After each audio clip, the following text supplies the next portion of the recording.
就在他们面前变了形象，脸面明亮如日头，衣裳洁白如光。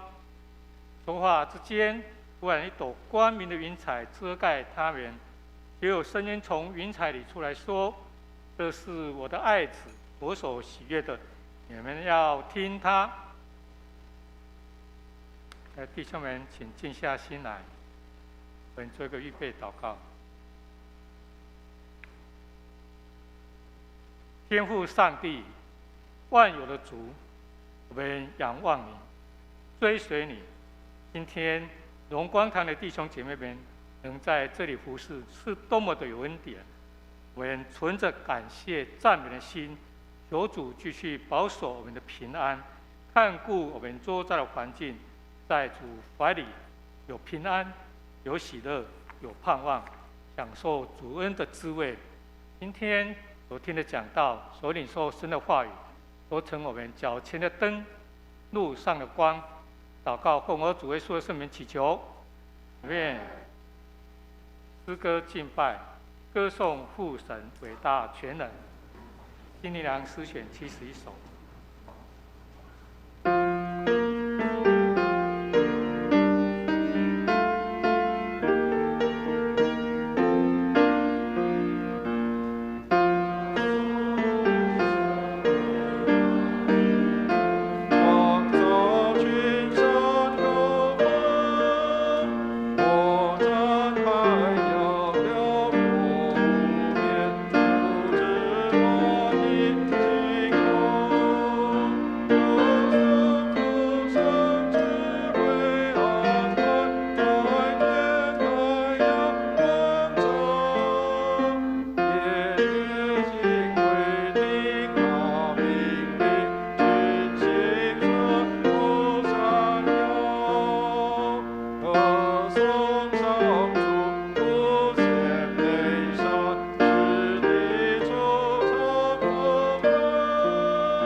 弟兄姐妹，请起立。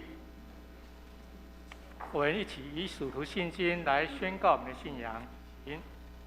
我信上帝，全能的父，创造天地的主。我信我主耶稣基督，上帝的独生子，因圣灵感孕，由童贞女玛利亚所生，在本丢彼拉多手下受难，被钉于十字架，受死，埋葬，降下阴间，第3天从死人中复活，升天，坐在全能父上帝的右边，将来必从那里降临，审判活人死人。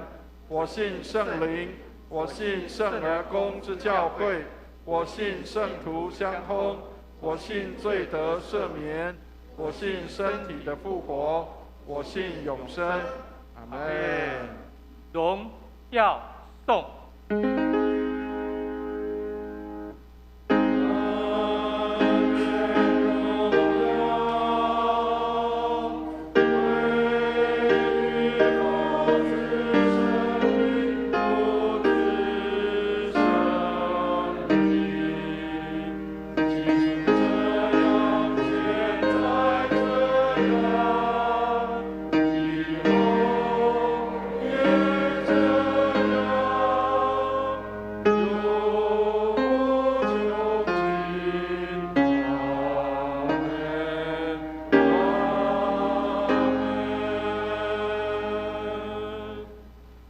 兄姐妹，请坐。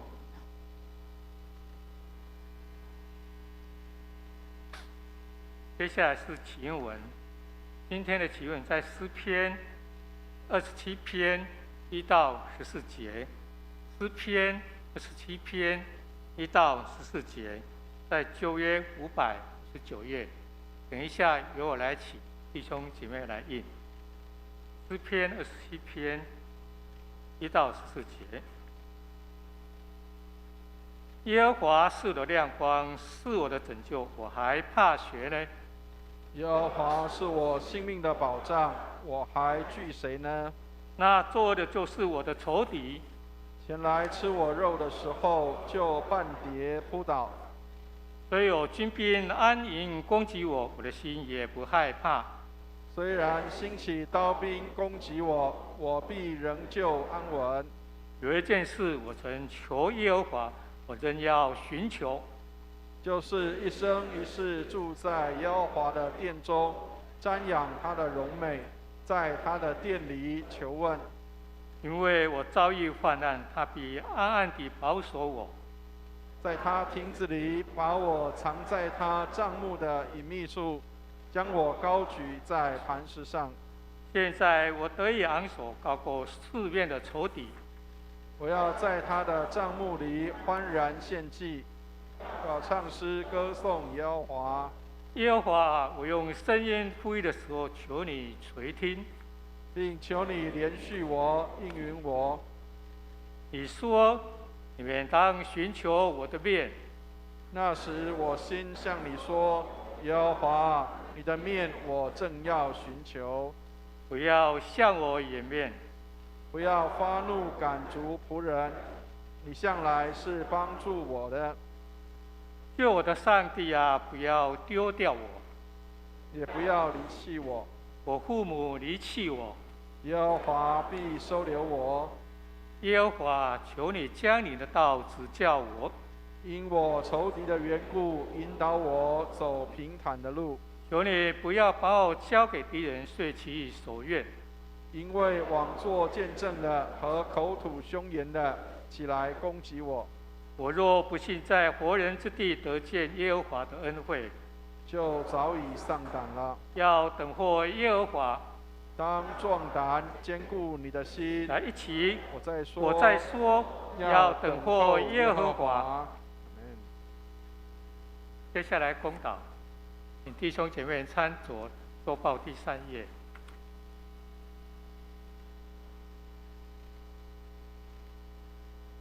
亲爱的上帝，我们荣光堂的弟兄姐妹们在此有几个愿望来向你祷告，求主垂听怜悯。为东欧国家白俄罗斯祷告，愿基督信仰能进入他们的生活之中，国家百姓能更认识基督的信仰。为台湾卫理公会、北山教区教会来祷告，新竹春湖布道所邱惠美传道，为教会奉献充足，教会在当地更加得人，传道同工身心健康来祷告。也为我们台湾行政首长、各级官员祷告，求上帝赐予智慧聪明给执政掌权者，祝福台湾人民。也为台湾儿童及青少年能受到完善的知识教育及美好的品格教育来祷告。也为我们第一线防疫工作的医疗人员、军警人员来祷告，愿主赐平安，他们工作尽都顺利。主耶稣，深愿你是我荣光堂的弟兄姐妹们，扩张我们的境界，常与我们同在，保佑我们不遭患难，不受艰苦，所施的福使我们富足，并透过我们及我们所做的工作，彰显你的荣耀，让我们经历你所赐的奇妙恩典，品尝主恩的滋味。让祷告后，我主耶稣的圣名祈求。接下来我们同诵主祷文。我们在天上的父，愿人都尊你的名为圣。愿你的国降临。愿你的旨意行在地上，如同行在天上。我们日用的饮食，今日赐给我们，免我们的债，如同我们免了人的债，不叫我们遇见试探，救我们脱离凶恶。因为国度、权柄、荣耀，全是你的，直到永远。接下来圣道礼，今课我们请蔡边边姐妹为我们恭读。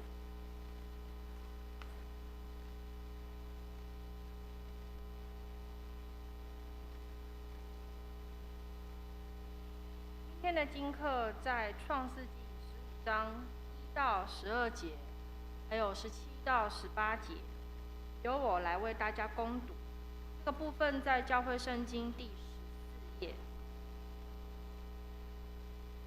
这事以后，耶和华在异象中有话对亚伯兰说：“亚伯兰，你不要惧怕，我是你的盾牌，必大大地赏赐你。”亚伯兰说：“主耶和华啊，我既无子，你还赐我什么呢？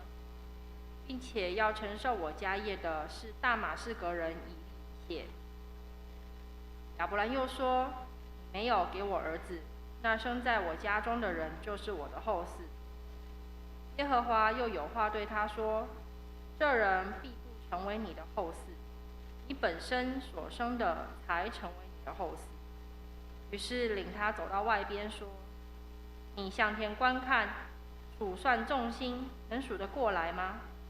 又对他说：“你的后裔将要如此。”亚伯兰信耶和华，耶和华就以此为他的义。耶和华又对他说：“我是耶和华，曾领你出了加勒底的乌尔，我要将这地赐你为业。”亚伯兰说：“耶和华，我怎能知道必得这地为业呢？”他说：“你为我取一只3年的母牛，一只3年的母山羊，一只3年的公绵羊，一只斑鸠，一只雏鸽。”亚伯兰就取了这些来，每样劈开，分成2半，一半对着，一半地排列。只有鸟没有劈开，有只鸟下来，落在那死处的肉上，亚伯兰就把它吓飞了。日头正落的时候，亚伯兰沉沉的睡了。忽然有惊人的大黑暗落在他身上。接下来17到18节。日落天黑，不料有冒烟的炉，并烧着的火把从那些肉块中经过。当那日，耶和华与亚伯兰立约说：“我已赐给你的后裔，从埃及河直到幼发拉底大河之地。”接下来，路加福音13章31到35节，教会圣经103页。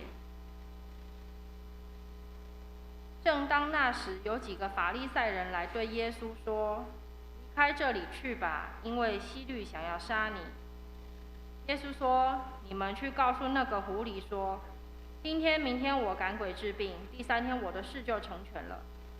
虽然这样，今天、明天、后天我必须前行，因为先知在耶路撒冷之外丧命是不能的。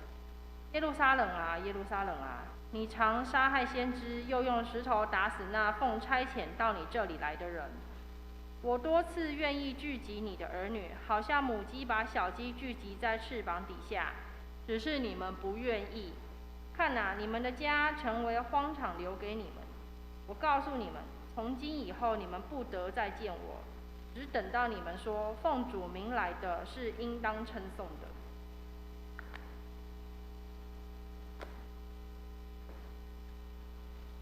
谢谢蔡绵绵姐妹为我们恭读神的话语。接下来读经，今天的经文在腓立比书3章17到21节。腓立比书3章17到21节，在新约218页。等一下由我来恭读这段经文。腓立比书3章17到21节。弟兄们，你们要一同效法我，也当留意看那些照人榜样行的人，因为有许多人形式是基督十字架上的仇敌。我屡次告诉你们，现在又流泪的告诉你们，他们的结局是沉沦，他们的神就是自己的妒户，他们以自己的羞辱为荣耀，专以地上的事为念。我们却是天上的国民，并且等候救主，就是主耶稣基督从天上降临。他要按着那能叫万有归服自己的大能，将我们这卑贱的身体改变形状，和他自己荣耀的身体相似。以上是神的话语。接下来献诗伟大奇妙以及我要颂扬文琴诗班。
正道，我们是天国的主人。我们请蔡伟文蔡牧师。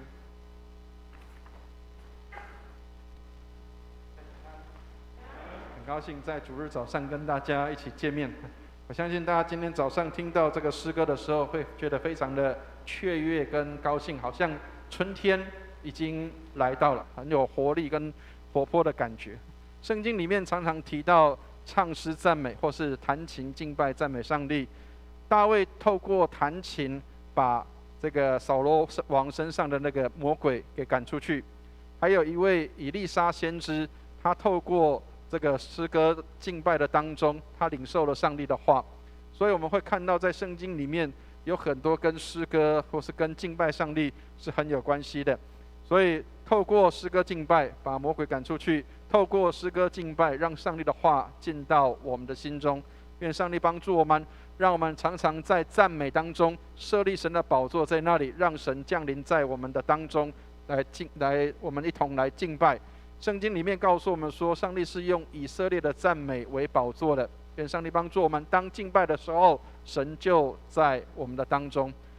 感谢主，让我们可以在这个春天刚开始的时候我们上个礼拜我们有这个马祖的探宣队已经到马祖去探宣完回来。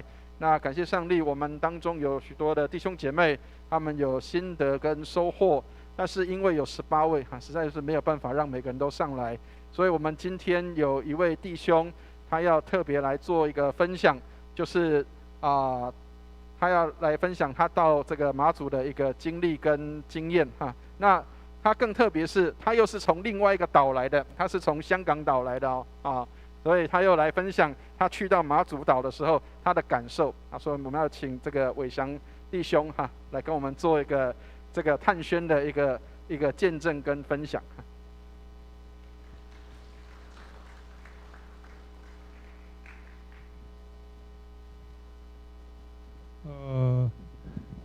各位弟兄姐妹平安。平安。今天很高兴，就是牧师邀请我来分享这次去马祖的那个经历。说实在的，我刚参加这个马祖的那个探宣团，其实我是很老实跟各位说，我是有一种就是去旅游的那个心态，因为我台湾我骑过脚踏车去环岛，然后金门、绿岛，还有那个澎湖我都有去过，就是马祖我还没有去过，就看到刚好马祖很好，就参加。那我也不知道短宣到底是做什么事情的，然后那就跟着，反正我就想跟着走就好了，就也没有多大的预备，那就跟着牧师师母还有各位弟兄姐妹一起去马祖去看看马祖的教会。那其实说实在的，我要分享的，其实因为我没有准备，我也不晓得，因为其实我受洗到现在才4年，也不知道什么叫探宣这样子，那我就跟着去完我才发现，给我的感受，其实我们出去不见得是我们为主做什么事情，反过来是我们去经历神为我们安排了什么事情。因为我觉得有几个很奇妙的、很特别的感受。第一就是说，我去那边其实也没有，就是在宣教上面没有做什么事情，反过来是我在教会里面，遇到一位牧师，这位牧师也是我们原来我后来才知道，他也是我们荣光堂的那个老弟兄，那个靳牧师，进香宪章牧师应该是没有念错，是因为没有我的国语不好。他解开了我很多以前我在信主跟不信主之间徘徊的读经的经历。他写了一张那个应该是他的心得给我们，他告诉我们，我才发现原来这是那么简单。因为我常常纠结，有时候就是我们的教义是很，这是怎么说？很伟大，很高尚。但是我有时候看到，我就是看到有些，为什么我们看到的，他说他自己是信主的人，为什么会活不出那个形象来，就会让我在摇摆。后来我才了解到，哦，原来是我们虽然说信主以后，我们还是会再徘徊在那个属肉体还是属灵的那个状态。他告诉我们，我才发现，哦，原来是这个原因，又让我深深的去解开我一些问题。然后今天我还有就是说，我们常常就是用自己出发去看事情。像我有一次就是说实在也是很抱歉，就是因为我刚才说我就是有个参加旅行团的那个感受，去参加这个探宣，然后去马祖。第一天我们吃的午餐，第一天我们去尝试马祖的风味餐，每个弟兄姐妹都很开心，吃得很开心。但是一直吃，我们午餐里面有4餐，那个菜是几乎是一样的，尤其是有一天，午餐跟晚餐是几乎是完全一样的菜。那我就跟我们的领队邵恩弟兄抱怨，就说哦，这样子安排不好。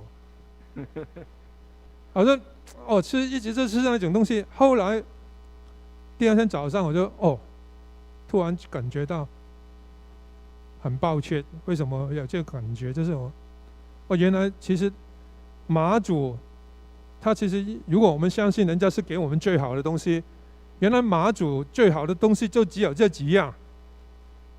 那就是看得到马祖是多么的那个穷乏那个地区，他们为了我们就是台湾做一个那个这样算是堡垒，这样子替我们挡住。但是他们那边那么缺乏，我们在这边那么幸福，我们反过来去抱怨，这个真是太丢脸的事情，让我深深感受到。然后还有另外一个事情就是，我们觉得就是刚才我听到这个诗歌，要让我想起一件事情，就是说，很多事情不是我们其实神知道我们每个人的需要，他带我们出去，不是要我们为他做什么事情，是他为我们安排了什么事情，让我们去领受。就像有一个事情，就是说，我们去那个北海坑道那边去的时候，其实我们这是一种去看一看那个工程多么伟大的那个心态，也没有做什么准备。但是我们做完那个船一圈以后，我们就是准备要离开的时候，突然那个船家告诉我们，你们基督徒为什么没有在里面唱诗呢？我们上次有一群基督徒在里面唱诗的时候，那个回音是多么的好听。那我们就是真是觉得有时候那时候也是觉得有点丢脸。为什么我们自己都没有去安排，反而是一个他们是不是信主的人，反而告诉我们，你们为什么没有这样子去预备？但是其实神已经为我们预备好，提醒我们有一些小天使是提醒我们，我们其实可以在这边去做什么东西。其实也是我觉得也是之前的基督徒把这个种子已经放在这个虽然他们说现在他不是一个信徒，但是其实在他心里面已经有这个种子在里面，慢慢有可能会发芽。这个就是我在整个这个探宣之旅里面深深打动我的。那因为其实我都不太会讲，只是牧师教我就把我感受到的跟大家弟兄姐妹分享一下，谢谢。谢谢。好，多好的分享！我们会发现说，我们去到另外一个地方，会看到其实我们是很幸福的。所以刚刚我们的伟翔弟兄提到了，其实我们有时候会抱怨说，为什么我们每天都这样，每天都这样？可是事实上，恐怕我们的生活对其他地方来说，已经是非常好的一个状态了啊！所以愿上帝帮助我们。那当然，我相信还有很多人想要再听其他人的这样的一个见证。那但是因为时间的关系，所以我们的其他的弟兄姐妹他们会在小组里面做分享啊。所以如果各位想要再听到其他人的一个分享跟见证的话，那我们就在小组里面邀请这些有去过马祖的这些的弟兄姐妹，他们能够再来做这些的分享。那当然去跟只是在做地图上的搜寻是不一样的啊，所以能够真的踏到那块土地上，你就会看到上帝的工作。那刚刚伟翔弟兄也提到跟分享说，我们去其实没有预备好要去唱诗跟献诗，就在那个山洞的里面，后来我们就挤出了一首诗歌，所以平常要累积诗歌哈，我们就这个唱了《爱的真谛》，结果后来哇，这个店家那个传家他们非常的高兴，因为这个声音真的相当的好，你会发现真的好像天使就在我们当中这样的现实。所以亲爱的弟兄姐妹，把握时间，常常记得一些的诗歌，临时要用的时候就可以用了。愿上帝帮助我们。好，我们在开始前一样跟大家分享一个笑话，一个故事，只是一个笑话，不是真的哈，希望大家不要介意。好，各位知道现在已经春天到了，很多人都会希望到外地去踏青，去一些地方的玩乐。我们在高雄这个地方寿山有一个寿山的动物园，对不对？各位知道寿山产生最多的东西是什么？知道吗？猴子，对不对？猴子常常会跑来跑去的。好，这个爸爸有一天带这个孩子去寿山动物园去看这个动物，然后看到猴子的时候，因为这个父亲他是没有信主的，没有信上帝的人，他是一个无神论的人，然后他就跟他的孩子教导说，你知道吗？人是由猴子变来的。好，那这个小朋友听了之后，他就略有所思，然后他就问他的父亲说，爸爸，那以前你是住在哪一个动物园呢？听得懂意思啊？爸爸，你以前住在哪一个动物园？因为你说人是猴子变的嘛，所以上帝创造人，这是我们的信仰，也是告诉我们一个事情，是我们人有上帝尊贵的形象，所以我们跟其他的物种、跟其他的动物不一样，是因为我们具有上帝的形象。当然不是说我们具有上帝的形象就比人家高一等，不是。上帝给人有一个很重要的任务，就是要创造的世界要由人去管理它，要去治理它，要去让它更好，而不是让它更差。所以亲爱的弟兄姐妹，上帝帮助我们，上帝创造我们人的时候，给人有这样的责任，要治理他所造的这一切。所以我们应当要把上帝的各个创造的世界要治理得更好，而不是把它去破坏掉。愿上帝帮助我们，让我们能够珍惜上帝给我们拥有的一切。愿上帝带领我们。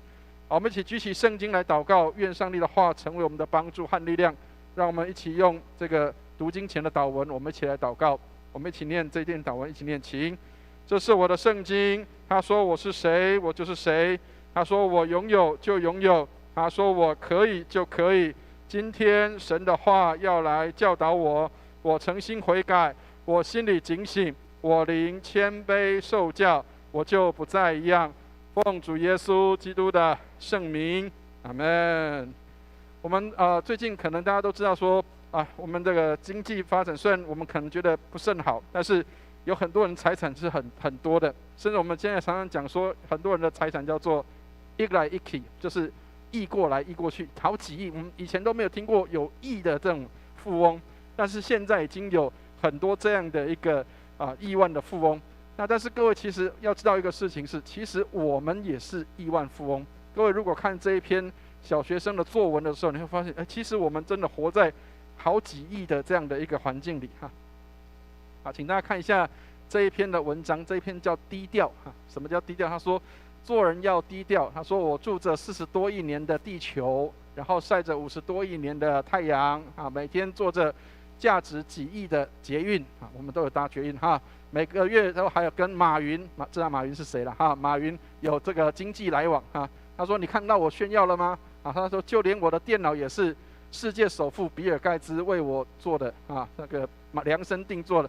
他说我膨胀了吗？我骄傲了吗？并没有所以其实我们很多人其实我们拥有很多，但是我们却不知道其实我们拥有在丰富的里面。所以上帝帮助我们做人要低调所以我们看到很多的事情好像这个其实我们拥有很多，但是我们还是要用低调的方式，不是骄傲的，但是事实上，这个当然也是另外一种方式的炫富了，那个另外一种方式的炫富。所以不用觉得自己很低微，因为我们都在上帝很大的祝福的里面。愿上帝帮助我们，让我们可以在神的祝福里面看到我们拥有的有许多，我们能够也珍惜我们所拥有的。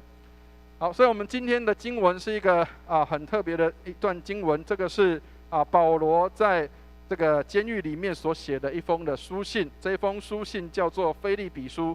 所以各位如果知道在圣经里面，新约圣经里面保罗有写过好几卷书，这几卷书都叫做监狱的书信。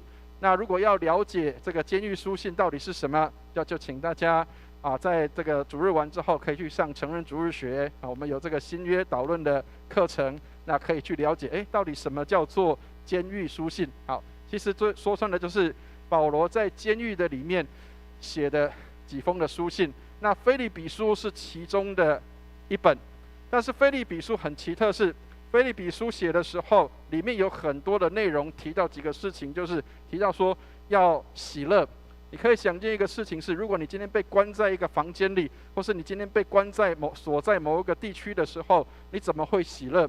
但是保罗在写这个书信的时候，他是关在监狱里面的，但是他却在他的书信里面常常提到有关喜乐的事情。另外一个部分是保罗在写这个书信的时候，他常常提到仆人的侍奉，包括耶稣基督成为仆人的样式，成为奴仆的形象。他说要我们以基督的心为心，这个都在腓立比书的里面。所以愿上帝帮助我们，让我们可以从今天看到的经文去看到上帝怎么样透过保罗来告诉我们耶稣基督的心肠是什么，我们应当怎么样在我们的教会里面怎么样来过基督徒的生活，在社会当中我们要怎么样能够成为这个社会这个世界的祭司。所以上帝过去给旧约的时候，给以色列人有这样的一个命令，让他们要成为祭司的国度，利未人来服侍这个以色列民，以色列民要向着世界成为祭司的国度。所以在新约的当中，我们基督徒也是这样。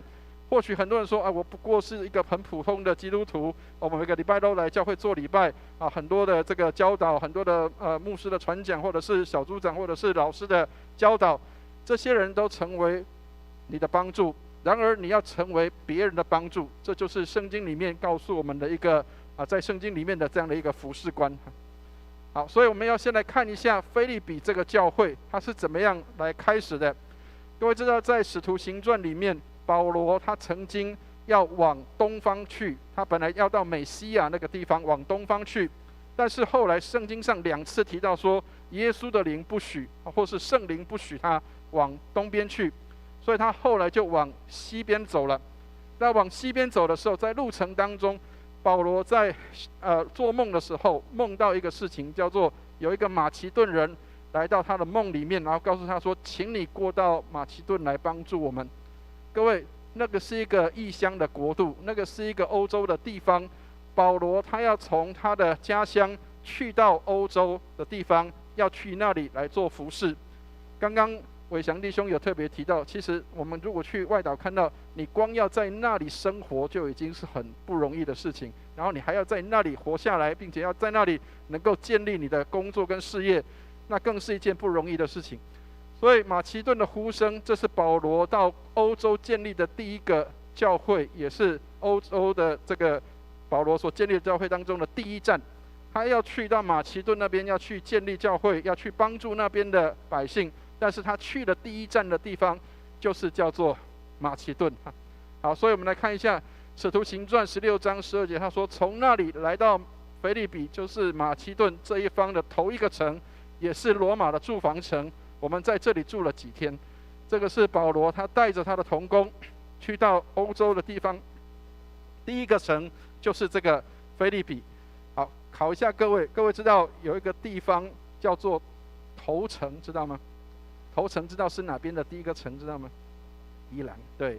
所以我们要对自己的这个地方要有认识头城是宜兰的第一个地方，所以以前人开垦的时候，他们到第一个地方去，那个叫头城好，请大家看一下这个腓立比的教会，这个红色的字的地方就是腓立比各位在怎么样的地方？在地中海的区域里面，那这块靠近地中海的区域的地方，这个叫爱琴海，所以很多人听到爱琴海是什么，就在希腊半岛的旁边。然后腓立比就在这个上面的地方，在腓立比在上面的地方，这个是罗马的住房城，欧洲的住房城当中的第一个城市。所以保罗他们从自己的家乡过去，跟同工们一起过去到腓立比的地方，要去那里，要去到马其顿那里建立教会。所以马其顿就在这个地方上面的地方，各位可以看得到，他们其实有一个梦想期待，上帝给他们有一个呼声，就是要到马其顿那里去帮助那地的百姓。所以后来他们建立了腓立比的教会的时候，当他们开始在那里的时候，最早开始的时候是有一些这个妇女在河边在那里聚会祷告，所以后来保罗就去到腓立比的城市里面去跟这些人一起聚会，跟他们带领，然后后来就在那里渐渐成为一个教会。但是其实也并不是一个顺利的事情，后来保罗也曾经在那里被关在监狱里面，甚至遭鞭打，后来跟他的同工希拉在监狱里面唱诗赞美上帝，后来监狱的门就开了。当然这个是在使徒行传里面，各位可以再去看一下。但是今天我们要把重点放在这个腓立比书里面，在今天的经文里面第3章17节的地方，我们来看一下经文里面怎么样来告诉我们。17节的地方我们来念一下保罗写了什么。17节一起念来：弟兄们，你们要一同效法我，也要留意那些照着我们榜样行的人。亲爱的弟兄姐妹，保罗跟这些受这封书信的腓立比人写了这一段话，他说：你们要一同效法我，也当留意看那些照我们榜样去行的人。保罗常常在书信里面写到，他说要效法我，这是过去的一个拉比他们对于学生的一个呼吁，就是你要学习，要效法我的样式。好，所以保罗在这个地方他特别提到了这样的内容，他说要学习效法我，也要留意那些照我们榜样去行的人，去看看那些学着我们的样式榜样的人，他们是怎么做的。各位知道现在疫情我们已经稍微的解封了，也不算完全的解封，但是还是有一些的限制。但是至少在讲台上面演讲的地方，或者是有一些演唱的地方，已经稍微有一些解开，就是可以不用戴口罩来演说，或者是有一些的演讲或是讲道可以不用戴口罩。但是我还是把它戴着。所以有一天有一个弟兄就问我，他说：牧师，为什么你还要把口罩戴着？不是已经可以解开了吗？那我就跟这个弟兄讲说，我说亲爱的弟兄，因为我们所有的弟兄姐妹大家都戴着口罩，所以牧师也要戴着口罩。为什么？因为我们没有特权，没有人说谁比谁好，或是谁比谁就好像特别不需要这些。我们都需要成为那个保护别人的人，也要成为保护自己的人。所以戴口罩不是为了好像我们要去赢得些什么，而是要让我们自己保护自己，也要保护别人的安全。我们并没有比别人要有更多的不一样。特别以前在我在屏东开拓教会的时候，我们在嘉东的地方，以前常常这个嘉东的，因为在乡下地方有一些学校会邀请牧师去做一些的分享。那我记得那个时候嘉东的国小，他就请我去学校里面做一些分享。你知道去做分享的时候，其实老师都是很有权威的，所以那时候我跟孩子们讲说，小朋友你们出去骑脚踏车的时候要记得戴安全帽哦，这样你们才会安全，才不会发生事情。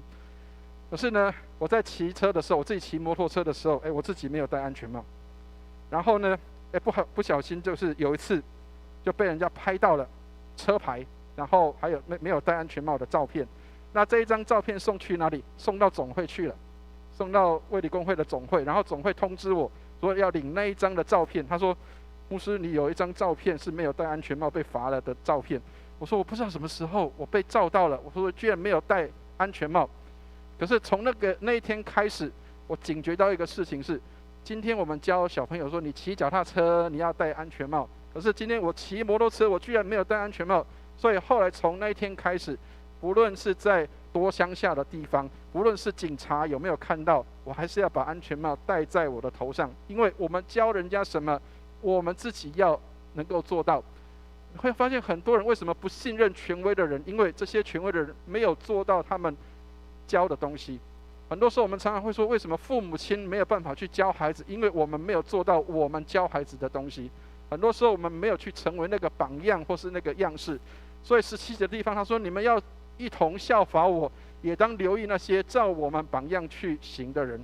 亲爱的弟兄姐妹，上帝帮助我们，今天教会里的牧师、传道或是小组长、老师们，成人主日学老师或儿童主日学老师，我们有一个很重要的责任，是我们要成为那个让人效法我们，而我们也成为好的榜样的一个老师。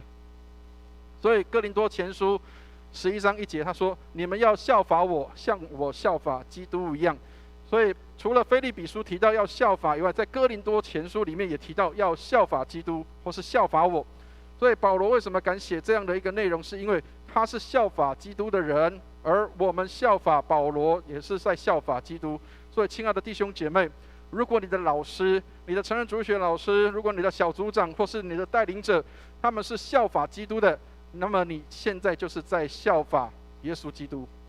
所以亲爱的弟兄姐妹，我说我们耶稣基督看不到，可是从哪里看到？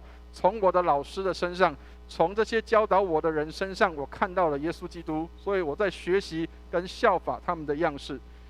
但是牧师也要跟同工们提醒，就是如果我们是老师，如果我们是小组长，如果我们是执事，如果我们是带领者的时候，我们要小心，我们自己所做的正是在让人效法我们。所以如果我们不是效法基督，那么别人在效法的恐怕就不是效法基督的样式，这是我们需要去被提醒的。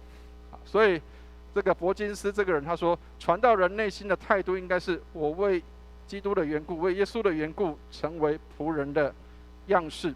今天我们去服侍人，去服务人，不是为了自己的益处，不是为了自己的好处，而是为了因为基督的缘故，成为众人的仆人。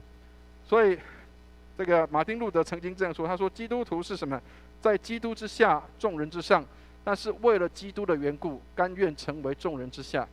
所以亲爱的弟兄姐妹，今天没有任何一个人应该是在别人之下的，但是基督徒愿意成为服侍人的人，是因为为了耶稣基督的缘故。好，所以18节我们来看一下，另外有一些人他们就不是这样做了。18节我们来看一下，18节一起念一下，18节一起念来。因为有许多人行事是基督十架的仇敌，我屡次告诉你们，现在又流泪地告诉你们。保罗激动到一个程度说，他说有人是在前方很吃紧的，在前方这样教导弟兄姐妹，耐心的很努力的去教导弟兄姐妹，但是有人是在后方紧吃的。这些人是做什么？是十字架的仇敌。那他们是什么样的行动？我们等一下会看到。但是这里给我们一个很好的提醒，他说跟随宗教是一条宽路，那我们在乎的可能是自己的内心要获得满足，但是跟随基督不是这样的路，跟随基督是一条窄路，而且是一条满足上帝的心的路。所以亲爱的弟兄姐妹，我们行事为人需要做一个这样的一个检视，就是我是为了满足自己，还是为了满足上帝的心？很多时候我们信仰宗教是因为了要满足自己的欲望，哇，我在这里可以得到很好的称赞，我在这里可以得到很好的荣誉，我在这里可以被人家肯定，你看我是一个很敬虔的人，或是我们真的是要去满足上帝的心。所以我们来看一下这里给我们的一个提醒，保罗在腓立比书里面给腓立比人说，这些叫做十字架仇敌的人，他们是什么样的人？19节我们来念一下19节的地方，一起念来。他们的结局就是沉沦，他们的神就是自己的肚腹，他们以自己的羞辱为荣耀，专以地上的事为念。好，所以这些十字架的仇敌是什么样的人？这些人就是他们是以自己的肚腹为神的，就是只是为了满足自己的欲望或是自己的需要，然后以自己的羞辱为荣耀，把一些不应当教导的，或是把自己的夸口成为好像荣耀，而不是荣耀上帝，而且是专以地上的事为念。那很多人会说，那什么叫做地上的事情？我们来看一下这个上面的经文，在约翰一书2章15节，我们来念一下，不要爱世界这个经文，一起念来。不要爱世界和世界上的事，人若爱世界，爱父的心就不在他里面了。好，其实在约翰一书的2章15节的后面还有更多的解释，细项的解释。他说什么？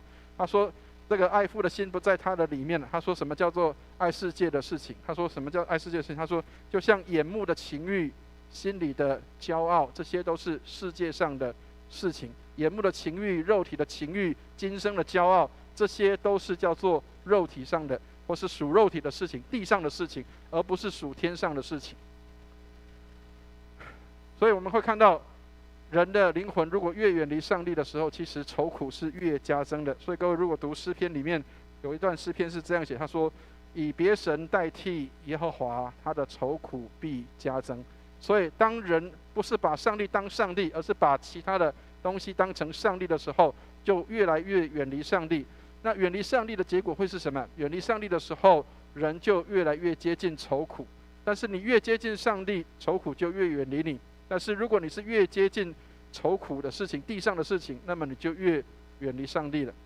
所以有一个很有名的这个布道家格里汉，他曾经这样说：“他说，圣经让你远离罪恶，但是罪恶让你远离圣经。”所以上帝帮助我们，让我们能够知道，如果你渐渐的不太喜欢读圣经的时候，恐怕你已经离上帝、离神的话越来越远。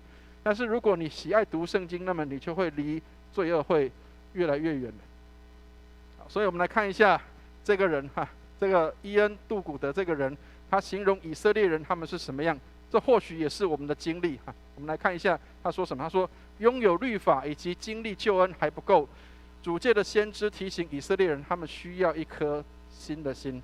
亲爱的弟兄姐妹，以色列人他们是上帝的选民，他们被上帝拯救，从埃及地被带出来，他们拥有上帝的律法。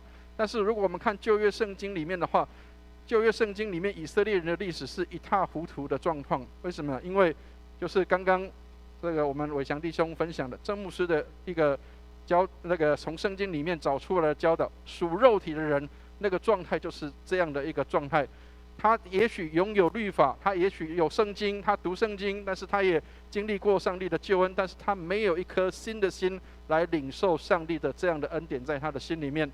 所以拥有律法很好，拥有救恩的经历也很好，但是如果没有新的心来做配合的时候，那就不是一个完整的信仰。所以信仰必须有新的心在里面来迎接跟领受这些的丰富在里面，而不是只是把它当作在外面的这样的一个条例。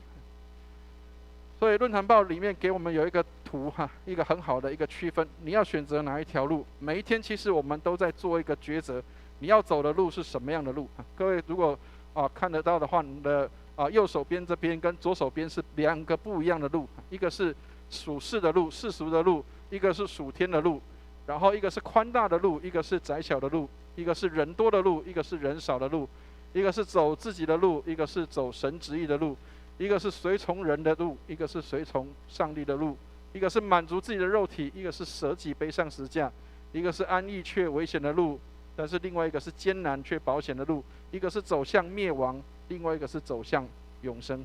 亲爱的弟兄姐妹，其实我们每一天都在做选择，你的选择会是什么？要走那个好的路，要走那个好走的路，或是宽大的路，还是你愿意走那个圣经里面讲的窄路、窄门？你愿意走哪一条的路？这是基督徒常常每天要做的选择。你要跟世界上的人走一样的路，还是要走跟随上帝的路？跟随上帝的路很苦，但是跟随上帝的路是安全跟平坦的路。但是跟随着世界的路或许很宽大，很多人走，但是却不是一个真正应该要去走的路。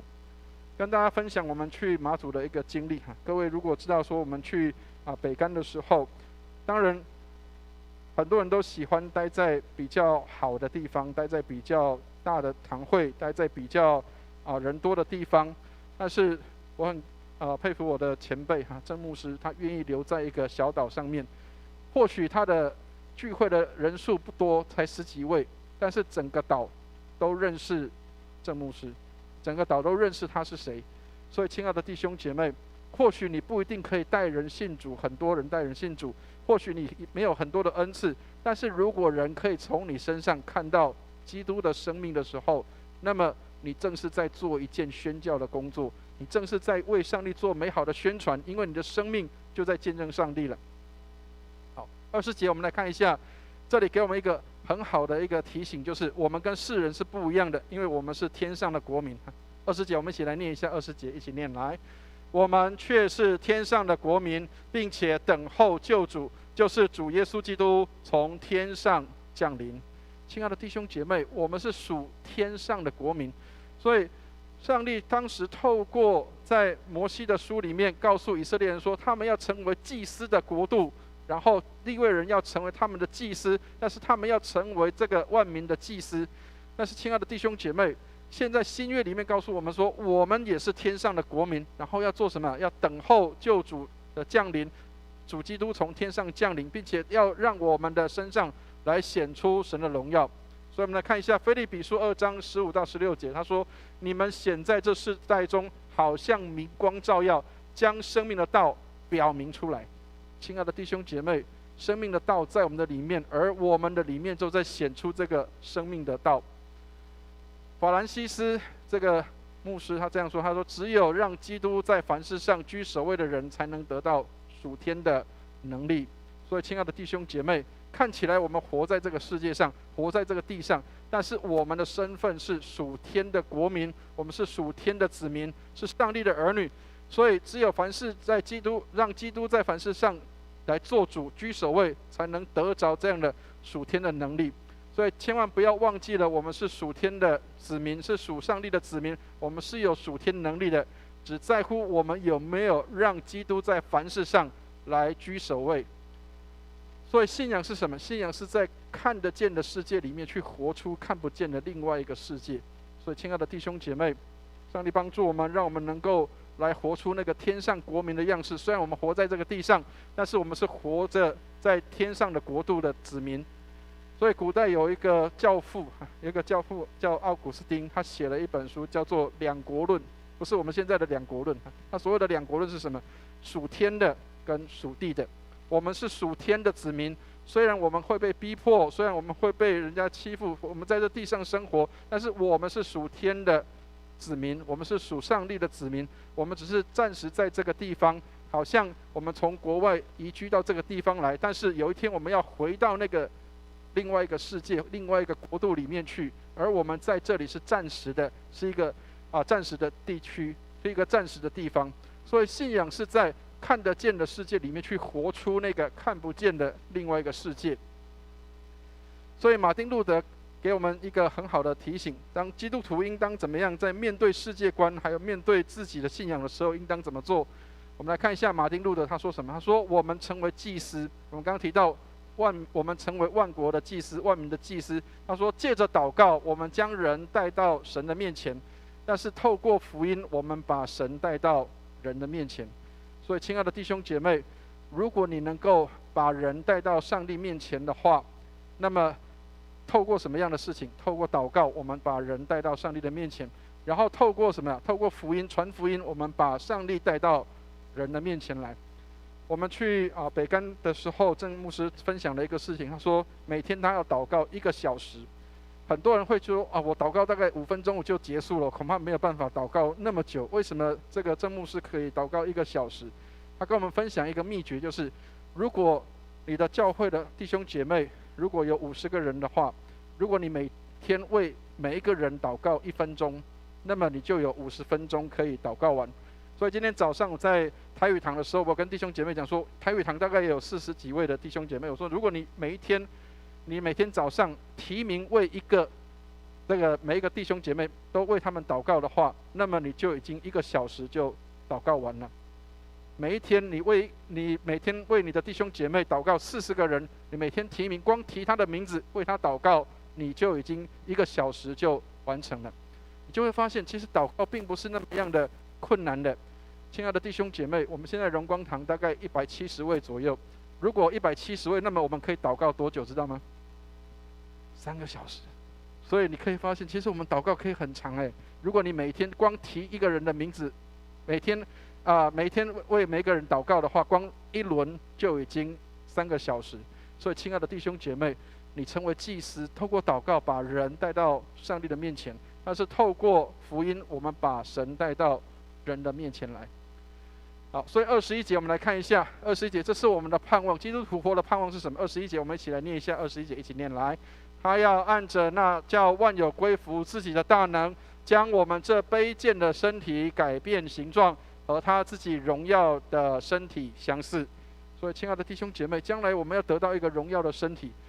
我们参加很多的这样的一个我们基督徒的丧礼，其实各位会发现，基督徒的丧礼跟其他一般民间信仰不太一样的地方是，我们有盼望，因为我们知道将来我们要得着一个永恒的不毁坏的身体。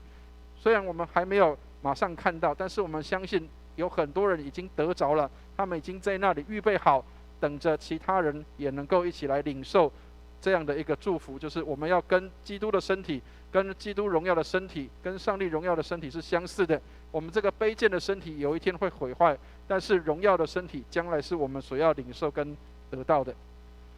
所以箴言里面也给我们这样的提醒，甚至在这个约伯记里面也说，他说亮光也必照耀你的路。所以神在我们的里面，神将他的话启示我们，让我们活在这个黑暗的世代的里面，有光发现照耀。所以基督是我们的道路，而且他就是光。所以圣经里面告诉我们，神就是光，在他里面毫无黑暗的。所以今天的经文有几个提醒：第一个，效法基督，成为君尊祭司来服侍人。亲爱的弟兄姐妹，我们服侍人是很尊贵的，服侍人是一个上帝所祝福的角色，能够服侍人是一个荣耀的角色。所以效法基督，成为君尊的祭司服侍人。我们不会说基督服侍人，认为他很卑微。耶稣说他来不是要受人的服侍，而是要去服侍人。这是基督徒在教会里面跟社会不一样的地方。教会里面是服侍人的才是伟大的，伟大的要做最小的，为首的做众人的仆人。所以腓立比书4章9节说：你们在我身上所学习的、所领受、所听见、所看见的这些事，都要照着去行。所以亲爱的弟兄姐妹，耶稣怎么样服侍人，那么我们就这样去服侍人。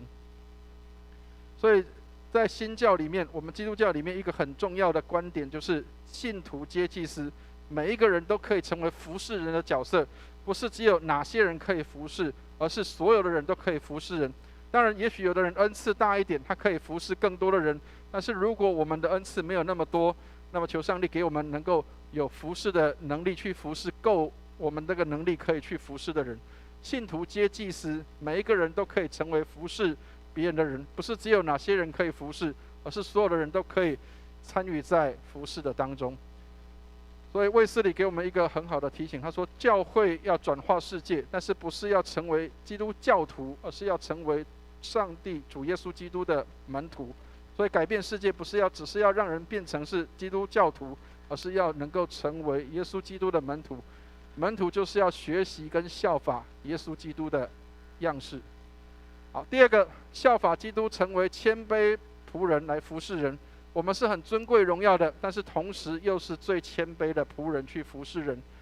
所以刚刚提到了这个马丁路德这样说，他说这个基督徒是在基督之下，众人之上，但是为了基督的缘故，甘愿在众人之下。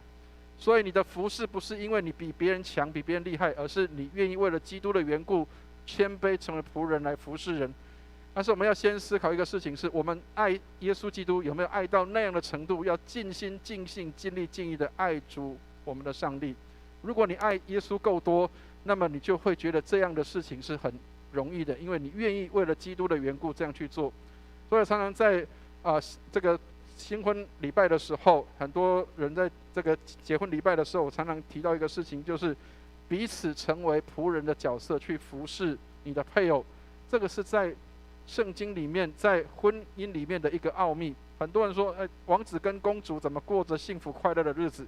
如果你把你的配偶当成王子，如果你把你的配偶当成公主，那么你的身边就真的是王子跟公主。但是如果你把他当作是奴仆或是仆人的话，那么他就不是你的王子跟公主。所以成为仆人，我们怎么做？哥林多前书9章19节这样说，他说：成为仆人，我虽是自由的，无人辖管，然而我甘心做了众人的仆人，为要多得人。所以亲爱的弟兄姐妹，如果为了要多得人的缘故，那么成为仆人，保罗说他是甘心乐意的。所以保罗不是勉强的，他说我很甘心乐意，如果为了要多得人的话，那么我愿意成为众人的仆人。所以亲爱的弟兄姐妹，在教会里面我们要学习的，也许你在家里面也可以看直播，也可以看很多有名牧舍的讲道，但是教会里面要学一个功课，就是要成为彼此服侍的好管家。所以我们来看一下彼得前书，在这里彼得前书4章10节，我们一起来念一下这段经文，一起念来。要成为神的好管家，就当按着从神所领受的各种恩赐彼此服侍。彼此服侍，这个是教会里面一个很美的地方，彼此服侍。好，第三个，效法基督成为天上荣耀的国民。我们是天上荣耀的国民，所以千万不要小看自己啊！教会的任务就是要在世人的眼前见证那个看不见的王权。上帝掌管在教会的当中，其实在这里是天国的缩影。所以我曾经跟大家分享说，教会其实是天国的预尝，好像你预先尝到天国的滋味，就像这样子。所以你要知道，将来我们在天上是过什么样的生活，在教会里稍微可以尝到那样的一个感受。所以我们是天上的国民，我们要做的是让教会成为看不见的上帝的王权在这里的彰显。所以我们祷告的时候，用主祷文祷告说：愿人都尊你的名为圣，愿你的国降临，愿你的旨意行在地上，如同行在天上。我们祷告的时候，就是要让神的国实现在我们的当中。所以基督徒是先看到最终的还有永恒的事情，再回来看眼前的。所以如果你没有那个终末观，或者是没有那个未来观的话，那么你很难去走现在的路，你会发现走不下去，因为那是一个苦的路。但是当你看到未来会发生什么事情的时候，未来你要得着的那个永恒的时候，你就不会觉得现在走的路是苦的。所以基督徒是先看见最终和永恒的事，再回来看眼前的事情。好，所以这个地方史普罗给大家的一个勉励，他说：基督是将来复活之人出手的果子，我们复活后将会拥有荣耀的身体，不会变成没有身体的灵魂四处游荡，我们的灵魂将会重新与身体连结。复活的新身体是永远不会衰残的，不会朽坏的，这是基督徒的盼望。所以愿上帝帮助我们，我们跟世人不一样的地方是，我们有盼望，我们是天国的子民。有一天我们要在天上拥有那个新的身体，新的这样的一个生命在我们的里面。好，所以结论的地方，请大家看一下，这个是彼得前书2章9节。我们常常会背这一段的圣经，但是没有把它放在我们的心里面。我们是天国的子民。彼得前书2章9节，我们来念一下这段的圣经，一起念来。你们是蒙拣选的族群，君尊的祭司，圣洁的国度，上帝的子民，因此你们可以宣扬上帝的美德。我们自己是这个身份，才能够去宣扬上帝的美德。愿上帝帮助我们，让我们成为君尊的祭司，圣洁的国度，是属神的子民，好让我们去宣扬上帝的美德。愿上帝帮助我们，我们一起祷告。慈悲怜悯的天父，感谢你拣选我们成为你的儿女，并且让我们成为天国的子民，使我们能够活出主基督的样式。我们知道靠我们自己没有办法，唯有依靠你的恩典。愿你将你的恩典赏赐在我们的里面，使我们里面有基督的生命，你的道显出来，就像光一样，好让我们成为光明之子，不是活在黑暗里。让我们在这个黑暗的时代里面来显出光，就如主你是光一样，使我们在黑暗的当中，使人看见光，使人得到帮助。祝福我们所有的弟兄姐妹，我们成为这个世界的光，好让人看到我们里面有基督的生命在我们的里面。愿主帮助我们，祷告奉耶稣基督的圣名，阿们。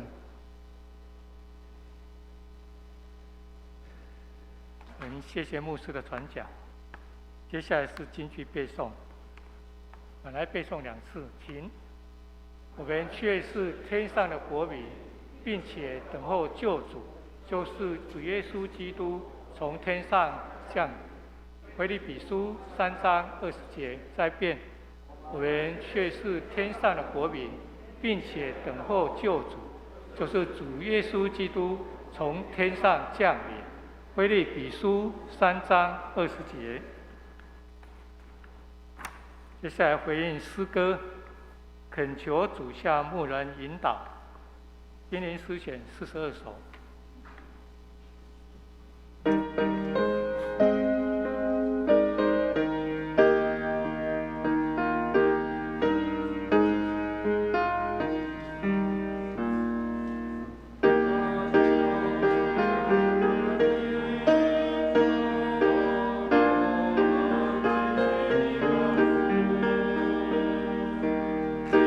风声中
做一个奉献祷告，也请诗献的同工到台前来。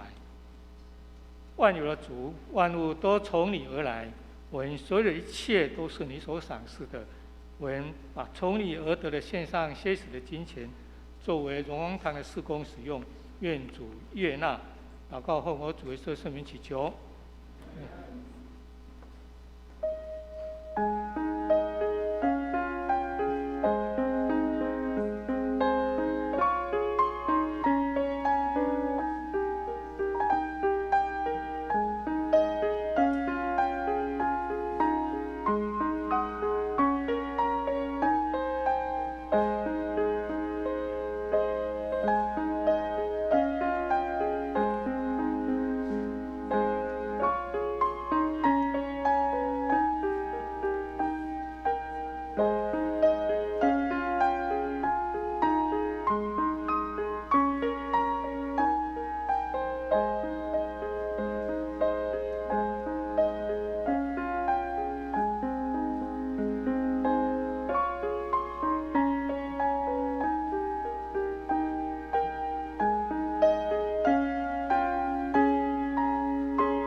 弟兄姐妹，请坐。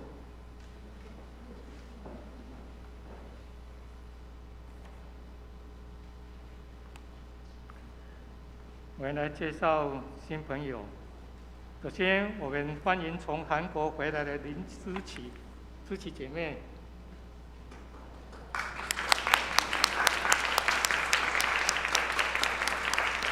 欢迎你常来。再是林银秀姐妹，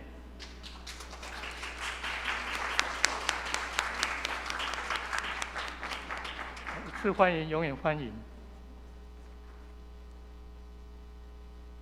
让我们唱诗，我们成为家人。我们来唱2遍，第2遍的时候，大家彼此拱手问安。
接下来教会事工报告，请弟兄姐妹参照周报。今天是大斋期第2个主日，很欢迎线上以及实体聚会的新朋友，并神祝大家。那教会依卫福部2级防疫标准，主堂将以3位混起，解除聚会人数限制，但请仍然依照教会的那个防疫规定。那第3点，教会祝福艺人学院将在3月19号上午10点举行开业式，我们敬邀兄弟姐妹们来观礼。有愿意参加活动，但是还没有报名的弟兄姐妹，请尽速报名。那从3月2日起到4月16，为教会传统的大斋节期，我们敬邀弟兄姐妹40天中，每天有一餐禁食祷告，并将省下的钱作为教会的仁爱捐款，使教会能运用在社会关怀的事工上。教会也将安排在4月15号有基督受难日的祷告会，也敬邀弟兄姐妹来一起参加。下周主日台语堂由林志坚牧师证道，华语堂由蔡英文牧师证道，请为牧者传递信息，替弟兄姐妹预备心来做祷告。那教会本周3就是3月16号晚上7点开始，有卫斯理传奇的课程，总共是2个月8堂课，每一堂8小时，欢迎向我们蔡牧师来报名。我们收师集会70块。总会于3月26号上午9点半以荣光堂举办圣乐研习，每个人的费用是200块。再来，我们请为今年升大学及高中考生关心来祷告。大学有赵正优、汪瑞文、罗伯仁；高中有廖群生；国中有谢圣恩、曾凯柔、张维义、张维富；国小周以彤、温柔辉、蔡云恩、李木恩等，请为他们祷告，愿上帝赐予他们聪明智慧。教会本年度的爱读经计划，请参照研经室的进度一起阅读。卫理神学院新学期的神学导论课程，请关心神学教育，为了本堂延伸教学来祷告。授课教师为刘清泉牧师。也为我们本年度的教会聚会人数能增长到210人来祷告，求上帝加添得救的人。教会招募下午班1点半到4点半的志工队友，请抓住爱主机会，实践今年为爱走出去的目标，可以向办公室来报名。2月份的收支表以及3月份的知识会议章贴在公布栏，请大家关心。以上报告。牧师有没有要补充的？好，弟兄姐妹，牧师这边特别报告，我们在礼拜3的时候，这一周开始，我们要上卫斯理传奇。因为我们是卫理公会，跟约翰卫斯理有相当大的关系哈。很多人并不认识卫斯理是谁。有历史学家这样评估，英国没有走向法国这样的一个法国大革命的路，是因为教会在当时产生极大的影响，特别是卫理公会的会友。所以请弟兄姐妹也能够，如果有机会的话，如果你愿意了解约翰卫斯理，我们欢迎弟兄姐妹可以在礼拜3的时候一起来上课。我们的上课很简单，其实就是听故事。没有考试，没有压力所以我们是一个很简单的一个课程。但是要了解卫斯理这个人其实不容易所以我们要请大家要做点功课，就是你要了解这个人，那么你要了解他是谁，他为什么会有这样的改变，他的改变怎么样来影响整个卫理公会。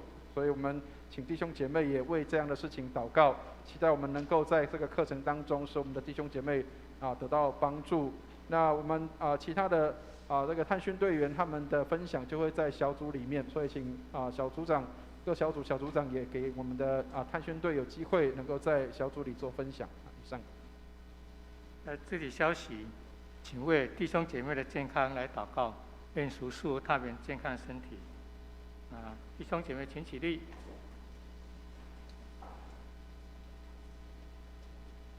3、一，颂。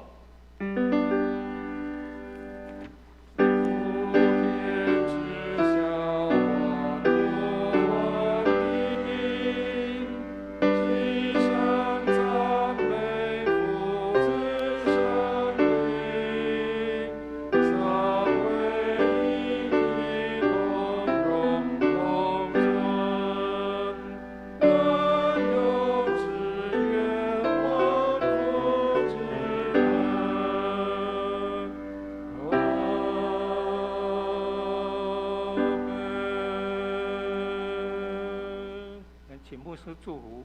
弟兄姐妹，我们一起来领受祝福。慈悲怜悯的天父，愿你将恩典从天上倾倒下来，祝福我们的弟兄姐妹，使我们里面有基督的光在我们的里面，使人看见真光照耀在这个世代的里面，好使我们在这个世代里面成为天国的子民，来荣耀你。愿我主耶稣基督的恩惠、天父上帝的慈爱、圣灵的感动与交通，常与我们众人同在，从今时直到永永远远。阿们。阿门。颂。弟